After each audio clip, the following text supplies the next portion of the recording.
Ya, halo guys, selamat datang kembali ke channel ini.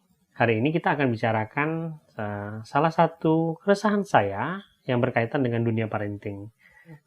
Perlu diketahui bahwa apa yang akan saya bicarakan di video ini, semuanya murni adalah opini saya. Jadi soal benar atau tidaknya, saya serahkan kembali ke teman-teman semua. Bagi saya, yang terpenting adalah saya hanya ingin menyuarakan apa yang menjadi keresahan terbesar saya. Dan mungkin saja saya harapkan ini berguna untuk teman-teman yang mungkin saja sekarang mungkin belum menikah, namun kelak toh kalian akan menikah dan punya anak gitu ya. Ataupun kalian yang mungkin saja pernah mengalami apa yang akan saya ceritakan ini, atau mungkin juga teman-teman yang sekarang sudah punya anak gitu ya. Baik, apa sih yang sebenarnya ingin saya bicarakan? Jadi gini guys, ketika kita punya anak ya, anak kita itu kan ketika dia masih bayi, otomatis komunikasi antara dia dan kita itu ya nggak banyak gitu ya. Biasanya kebanyakan mereka akan hanya menangis dan tidur kan gitu. Nah, ketika mereka mulai berumur dari 5 tahun, 6 tahun, 7 tahun, 8 tahun, 9 tahun, 10 tahun gitu ya. Anak itu kan mulai terbentuk jati dirinya dia. Ketika jati diri mereka terbentuk, mereka mulai belajar berinteraksi dengan kita sebagai orang tua. Ya. Nah, pada saat itu, konflik itu udah mulai terjadi antara kita dan anak ya. Dari dulu ketika saya masih muda gitu ya dalam tanda kutip, sampai ketika saya udah jadi orang tua gitu ya. Saya tuh melihat pola-pola pengulangan konflik antara orang tua dengan anaknya itu yang terus terjadi karena satu hal gitu. Jadi banyak sekali saya lihat konflik antara orang tua dan si anak itu terjadi karena perbedaan karakter antara orang tua tersebut dan si anak. Gitu. Jadi kalau kita jabarkan itu sebenarnya bahwa si orang tua itu punya karakter sendiri, anaknya punya karakter sendiri. Orang tuanya punya gaya sendiri, anaknya punya gaya sendiri. Orang tua punya solusi dia sendiri, anak tuh punya solusi dia sendiri gitu. Yang jadi problem, ini sering nggak ketemu gitu. Dan ketika ini nggak ketemu, terjadilah konflik. Ya. Nah, ini kan sebenarnya kalau ditelusuri, ini kan sesuatu yang normal. Artinya kenapa? Kalau kita lihat dari sudut pandang si anak tersebut kan sebenarnya ketika dia diberikan sebuah input yang berlawanan dengan jati diri dia, misalnya, ya tentu dia merasa itu sebagai perlakuan yang tidak menyenangkan. Dan ketika dia merasa bahwa dia menerima perlakuan yang tidak menyenangkan, kemudian dia akan merespon gitu loh.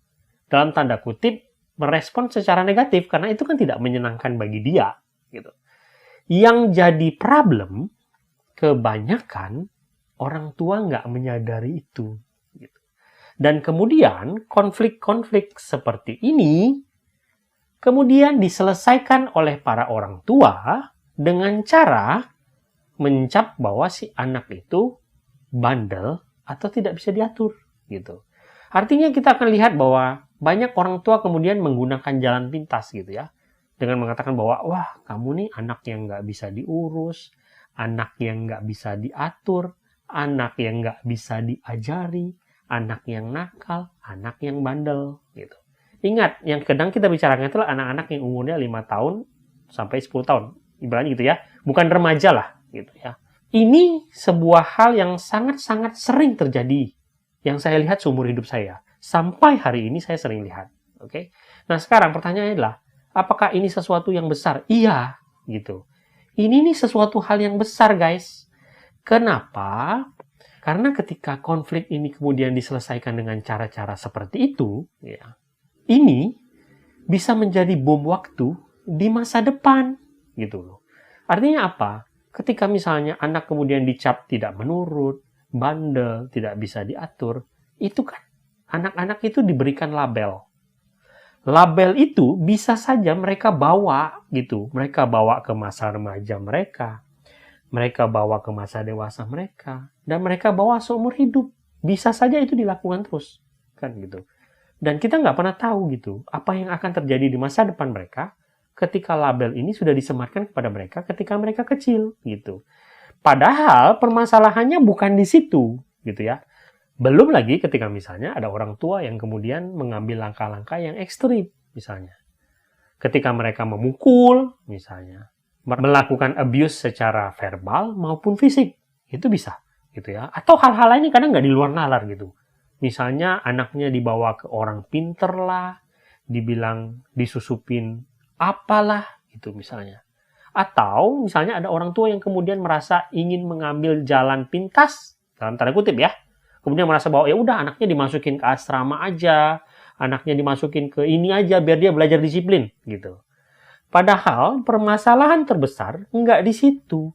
Permasalahannya bukanlah anak yang bandel, tapi permasalahannya adalah ada komunikasi yang tidak ketemu antara orang tua dan si anak gitu. Permasalahannya di situ, tetapi orang tua kebanyakan nggak mau lihat itu gitu ya. Mungkin karena ego mereka sebagai orang tua misalnya, atau merasa bahwa ya orang tua nggak mungkin salah.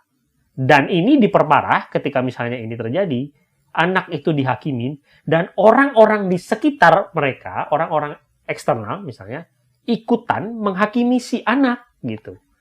Ini mungkin terjadi karena mungkin lebih mudah toh, lebih mudah menghakimi si anak daripada si orang tua. Karena kalau menghakimi orang tua bisa ribut kan gitu. Anak sendiri nggak bisa melawan gitu ya. Padahal kita berhadapan dengan anak-anak yang sedang membentuk jati dirinya dia gitu loh. Ini yang sebuah hal yang sangat-sangat, bagi saya sangat-sangat meresahkan gitu. Dan saya sangat melihat ini banyak sekali sepanjang hidup saya.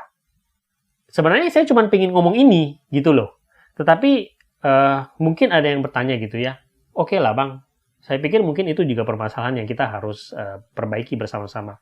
Kira-kira apa yang bisa kita lakukan ketika misalnya kita merasa jadi orang tua seperti itu misalnya.